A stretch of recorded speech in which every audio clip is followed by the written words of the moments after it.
Samajwadi party के संस्थापक सदस्यों में से वरिष्ठ जीवित नेता मोहम्मद आजम खान सीतापुर जेल में बंद है, जबकि उनके बेटे और पूर्व विधायक अब्दुल्ला आजम खान हरदोई जेल में बंद है।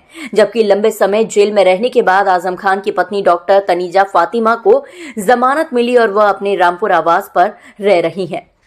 प्रदेश में उपचुनाव के दौरान मुरादाबाद की कुंदरकी विधानसभा क्षेत्र में हो रही उपचुनाव के प्रचार में रामपुर के बेहद निकट पहुंचे सपा मुखिया अखिलेश यादव ने लगे हाथों आजम खान के घर पहुंचे। सपा मुखिया पर लगातार आजम खान की अनदेखी के आरोप लगते रहे हैं। सारे आरोपों को दरकिनार करने के लिए आजम खान के घर पहुंचे और उनकी पत्नी डॉक्टर ताजिम फातिमा से मुलाकात की। आज खास बात ये रही कि अखिलेश यादव के साथ में रामपुर से समाजवादी पार्टी के टिकट पर लोकसभा के लिए चुने गए प्रत्याशी मौलाना मुहिबुल्लाह भी पहली बार आजम खान के घर पहुंचे। आजम खान के बड़े बेटे आदिब आजम खान ने अखिलेश यादव का स्वागत किया और आजम खान की पत्नी से मुलाकात के बाद बाहर निकले अखिलेश यादव ने मीडिया से रूबरू होकर रामपुर की जनता का धन्यवाद किया कि उन्होंने पीडीए को जिताया और इंडिया गठबंधन को विजय बनाए। साथ ही उन्होंने कहा कि हम हमेशा से ही आजम खान के साथ खड़े हैं और समाजवादी पार्टी उनकी लड़ाई लड़ रही है। उन्होंने उम्मीद जताई कि उनको न्यायालय से इंसाफ मिलेगा और हमारी सरकार आने के बाद उन पर जो झूठे मुकदमे दर्ज किए गए हैं उनको खत्म कर दिया जाएगा। आज ही आजम खान के बेटे अब्दुल्ला आजम खान की जो हरदोई जेल में बंद हैं उनसे मिलने पहुंचे। आजाद समाज पार्टी के अध्यक्ष चंद्रशेखर आजाद की बाबत पूछे गए सवाल से अखिलेश यादव ने किनारा करते हुए सीधा जवाब नहीं दिया। आजम खान के परिवार से मिलने के बाद बाहर निकले सपा मुखिया अखिलेश यादव ने मीडिया से बात करते हुए कहा, मैं रामपुर आया हूं और रामपुर पहले भी मैं आता रहा हूं। मैं सबसे पहले रामपुर की जनता का धन्यवाद देना चाहता हूं। रामपुर की जनता और आसपास की जनता जिन्होंने पीडीए की रणनीति और इंडिया गठबंधन की ऐतिहासिक जीत दिलाई है। जो लड़ाई संविधान बचाने की और लोकतंत्र बचाने की, वो हम लोगों को लगातार लड़ते रहना पड़ेगा। जब तक भारतीय जनता पार्टी दिल्ली और लखनऊ से नहीं हटती है तब तक संविधान बचाने की लड़ाई जारी रहेगी। जहां तक आदरणीय आजम खान साहब का सवाल है तो उनके साथ अन्याय हुआ है, उन पर झूठे मुकदमे लगे हैं। हमें उम्मीद है कि न्यायालय उनका न्याय करेगा, उनके साथ न्यायालय से उन्हें न्याय मिलेगा और सरकार आने पर जो झूठे मुकदमे लगे हैं उनको खत्म किए जाएंगे। ये पूछे जाने पर चंद्रशेखर रावण पहुंचे हैं और उन्होंने बाहर निकल कर कहा है कि अगर कुछ हुआ तो ईंट से ईंट बजा देंगे। इस पर अखिलेश यादव ने कहा, मैं जानकारी जरूर करूंगा कि इस संबंध में और क्या बात हुई है। ये पूछे जाने पर कि आजम खान की पत्नी से आपकी मुलाकात हुई है तो क्या बात हुई है, इस पर अखिलेश यादव ने कहा, मेरी पहले भी मुलाकात हुई है, वह यही चाहती हैं कि उन्हें न्याय मिले।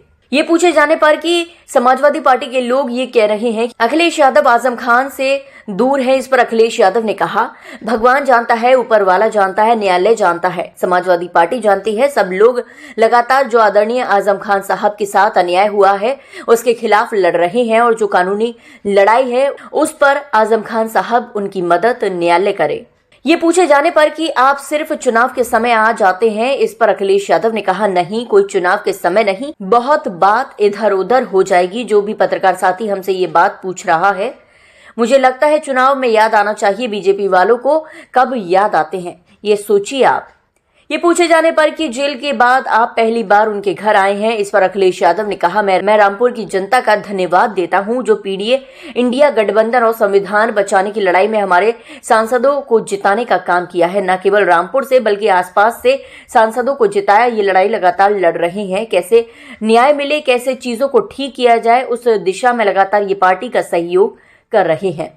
मैं रामपुर आया हूँ और रामपुर पहले भी मैं आता रहा हूँ। मैं रामपुर की जनता का सबसे पहले धन्यवाद देना चाहता हूँ। रामपुर की जनता का, आसपास की जनता का, जिन्होंने पीडीए की रणनीति और इंडिया गठबंधन की ऐतिहासिक जीत दिलाई है। जो लड़ाई संविधान बचाने की थी, लोकतंत्र बचाने की थी, वो लगातार हम लोगों को इसी तरीके से लड़ते रहना पड़ेगा। जब तक भारतीय जनता पार्टी दिल्ली और लखनऊ से नहीं हटती है तब तक संविधान बचाने की लड़ाई जारी रहेगी। जहाँ तक आदरणीय आजम खान साहब का सवाल है, जो उनके साथ अन्याय हुआ है, जो उन पर झूठे मुकदमे लगे हैं, हमें उम्मीद है कि न्यायालय उनका न्याय करेगा, उनके साथ न्यायालय से न्याय मिलेगा और सरकार आने पर जो झूठे मुकदमे लगे हैं उनको खत्म किया जाना चाहिए।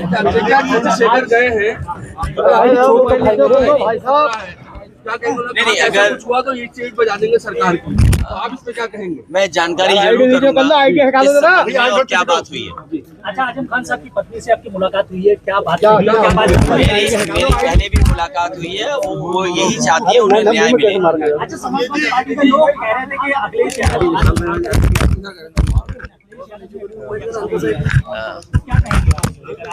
भगवान जानता है, ऊपर वाला जानता है, न्यायालय जानता है, समाजवादी पार्टी जानती है। हम सब लोग लगातार जो आदरणीय आजम खान साहब के साथ अन्याय हुआ है उसके खिलाफ लड़ रहे हैं, और जो कानूनी लड़ाई है उसमें आदरणीय आजम खान साहब की पूरी मदद न्यायालय करे।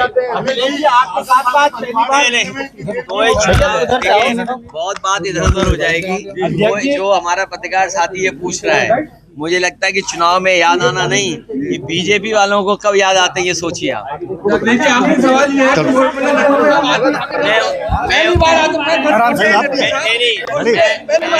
मैं रामपुर की जनता का धन्यवाद देता हूँ जो पीडीए इंडिया गठबंधन और संविधान बचाने की लड़ाई में हमारे सांसदों को जिताने का काम किया, न केवल रामपुर से बल्कि आसपास से सांसद को जिताया। ये लगातार लड़ाई लड़ रहे हैं, कैसे न्याय मिले, कैसे चीजों को ठीक किया जाए, उस दिशा में लगातार ये पार्टी का सहयोग कर रहे हैं।